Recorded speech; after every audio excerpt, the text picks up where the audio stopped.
Hey everybody, how are you? Nellie Harden here with the 6570 Family Project, where we are all about loving and leading our young women, our daughters, in order to get them to a place and teach them how to love and lead themselves before they leave home. So I have been away for a little bit because I have been sick. I don't know if you can still hear it a little bit, but I am definitely on the mend. But I have been sick for a couple of weeks now, and I am so excited to get back in front of you and we can dive into these big topics. So, today's topic is all about, are you raising your child or are you raising the child version of yourself? And on the cover picture that you saw of this, there was a frame that had two little girls in that. Well, one of them is me and one of them is one of my daughters. And we look very, very similar. And that picture has been up for a while. I love that picture. And I think we were both 2 at the time when that was taken for her, and then obviously me a long time ago. Um, but it was just so fun to be able to see, wow, we are so similar. And that's an easy, slippery slide for parents to go down, especially as we get into the second half of childhood, right? When we're parenting them and all of their needs and wants and passions and things are really starting to come to the surface. And in the first half of childhood, we could kind of coast along with, this is what I think they would like, this is what I would have liked and things like that. But in the second half, they start getting really opinionated and in a good way, right? And sometimes in a not so good way, but in a good way. And you really start to pour into them and discover them, right? First half of childhood, you're developing life for them. Second half, you're doing it with them in order to prepare them to go off into the world. So, as a parent in parenting the second half of childhood with your daughter, it's really easy to bring in your own hurts, your habits, your hangups from your own childhood and pass them into your child now, right? So, asking yourself, what holes did you have in your childhood can be really helpful sometimes. Like having that discussion with yourself, get a journal out. I think I have 4 sitting right here, right? Always journaling, always getting the thoughts out, because up here they can feel like a haze. Put them on paper, they're actually legit and they have structure to them. And I'm like, is that really true or not true? Right. But discovering and asking yourself, what are some of the holes in my childhood? And am I projecting them, right? So was I lonely, right? Was I called a nerd? Was I called popular? Did I have body image issues, no matter what those could have looked like? Did I have some abuse in my past of some kind?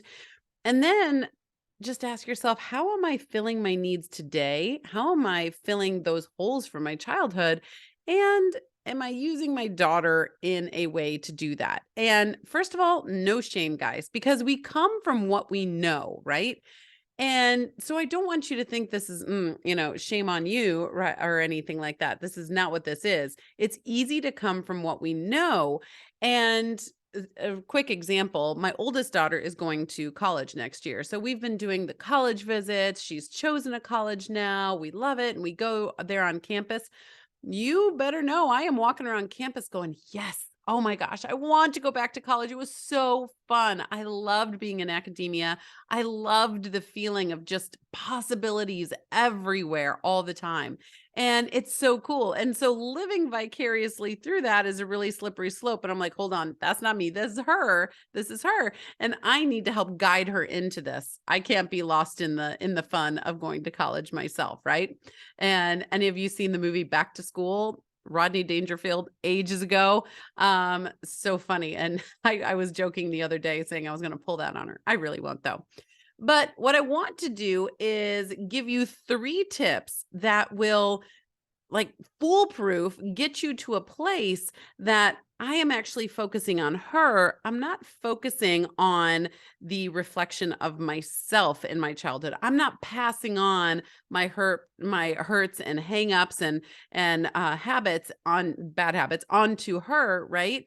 I want to focus on her. What does she need? How can I fill her needs? Because the way that she needs to feel seen, heard, loved, belong, and purpose is probably different than you needed to feel seen, heard, loved, belong, and purpose, right? So focusing on her. So the first one is to look inward on your own struggles and intentionally begin a healing and discovery process for yourself. So, like I said, the journaling really works. Just asking yourself those questions, going out, having quiet time, insert quiet time into your day if you don't have any yet, right? Just quiet thinking time and asking yourself some of those questions. Hold on a second. Am I pushing friends on her because I felt lonely when I was a kid? But actually, my kid is really great with just having one or two close friends. She doesn't need all of that, even though I did and I felt lonely. And so that's a great example right there. Or maybe it is a musical instrument, right? That you had to do, you had to do, you had to do, and you had to perfect it. And you felt so pressured in that way. So you're doing that to your child too. And maybe they don't like that instrument, or maybe music isn't for them. I think music can be played with and explored and persistent and practiced by everybody. I think it's a very important part of life, but is it going to be their main vocation when they get older? Probably not.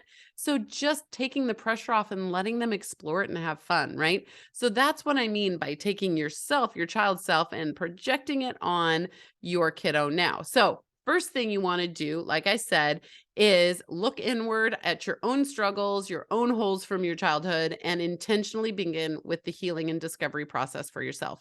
That can be so healing for your family, your parenthood, and their childhood. All right, number two is ask the hard questions when you're talking with her, right? Or all of your children that you have, right? How can I be supporting you better right now? And actually listen to the answer. Okay. Try not to get offended. It can be a little hurtful sometimes. It can sting us sometimes, and that's okay because we're learning their perspective and what they're looking at, right? So, how can I better support you right now and actually listen? A caveat to this that you might get, depending on your daughter, depending on the mood, depending on the day, is I just want you to leave me alone, right? Now, I get having personal space, having personal time, and if she needs an hour, 2 hours, to go and chill and do her own thing and just be quiet, be away from people for a while, I get that. But saying I just want to be left alone, as in I just want to be you, I want to shut you out of my life, that's a no-go right there. Because your job is to help her become a self-disciplined leader, which we'll get to more in a minute. So your job is to help her get there. And if you're out of her life, you can't do that. And nobody else will. No one else will. Okay. So ask the hard questions. How can I be supporting you better right now? Really listen and have those courageous conversations. Number three is consistent time together. That one-on-one time, at least weekly, that you are spending together. You will unleash emotions, you will unleash stories, you will unlock pathways in your connection like you never have before. There are things that can happen in a one-on-one time with your daughter in her room or go on a walk or what have you that cannot and will not happen in the hustle bustle of even your kitchen or your living room. Okay. So you want to have that one-on-one time with her so she can take off the mask. She can really just be understood and understand you, right? And you have to take off the mask too. Anything that you have going on, right? You are the leader and she is learning to lead from you. So it's really important that you take off the mask. Oh man, today was kind of hard, right? I had this and this happen. And I felt, kind of embarrassed, or I felt like I was being made fun of. I didn't feel seen and heard sometimes, or I had a really good day today because of this and this. What about you? I want to know about your day, right? Really have those conversations and be honest. That one-on-one time is priceless, my friends, priceless. Okay. So, like I said, remember, you are building your daughter this beautiful foundation of worth, esteem, and confidence and into a self-disciplined leader. So you're like, okay, that's, pretty words, Nellie, but what in the world does that mean? Well, let's break it down. So a self-discipline is the ability to resist impulses, maintain focus, and see projects through to completion, right? Would you agree? Resist impulses, maintain focus, and see projects through or challenges through to completion. Self-leadership is the practice of intentionally influencing your own thinking, feeling, and actions towards your goals. Okay. So this is self-leadership and self-discipline coming together and combining because you need both. So self-disciplined leadership, where you want to get her to, she is the leader of her own life, is the practice and ability to know your worth in this world, be ignited by your passions, guided by your faith and values, and have confidence to go and affect the world in only the way that you were uniquely created to. I'm going to read that one more time, you guys. Self-disciplined leadership is the practice and ability to know your worth in this world, be ignited by your passions, guided by your faith and values, and have confidence to go and affect the world in only the way that you were uniquely created to. Beautiful. Who doesn't want that for their daughter, any of their kids? Yes, right? The thing is, each one of these pieces of self-discipline leadership has frameworks of teaching and guiding and leading as a parent. Remember, we love and lead in a way that teaches them to love and lead themselves. We love and lead them so they can love and lead themselves. So these pieces of teaching include things like, okay, how can I help her know her worth? Like, what does that actually logistically look like? Pretty words, but what does it look like, right? How do we discover and pursue her unique passions and not just what culture is telling her that she should be passionate about or what I think she should be passionate about, right? How do I teach her to trust herself?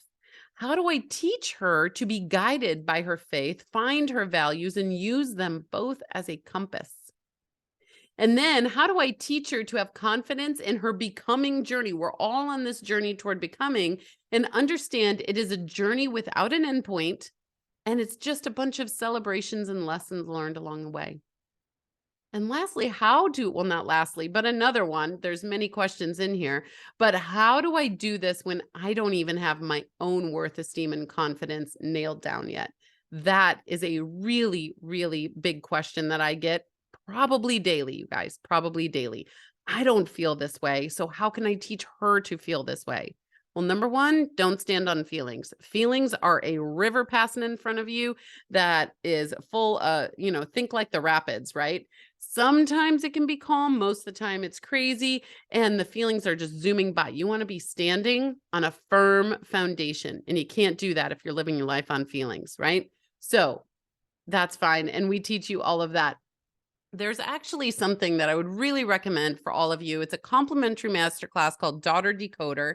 You can find it. I'll put the link down below, but it walks you through the who, what, where, why, when, and even some how of building this foundation for her.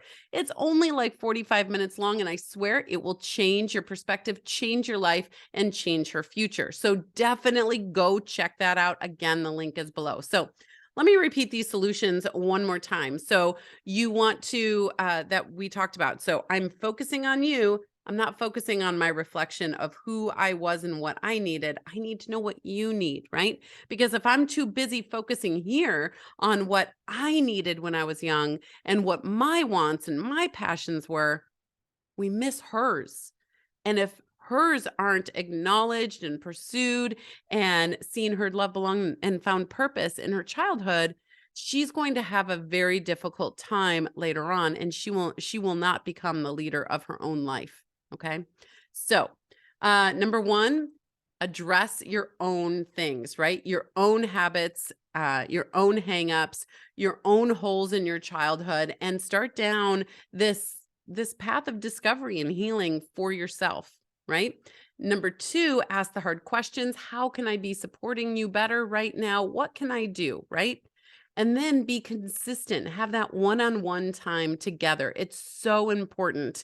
You can learn so much, her passions, her struggles, her excitement, what's going on in her life with that one-on-one time that you won't get any other way. Okay? So guys, I love to keep these short and sweet, really give you nuggets to live by and that you can take action on right now.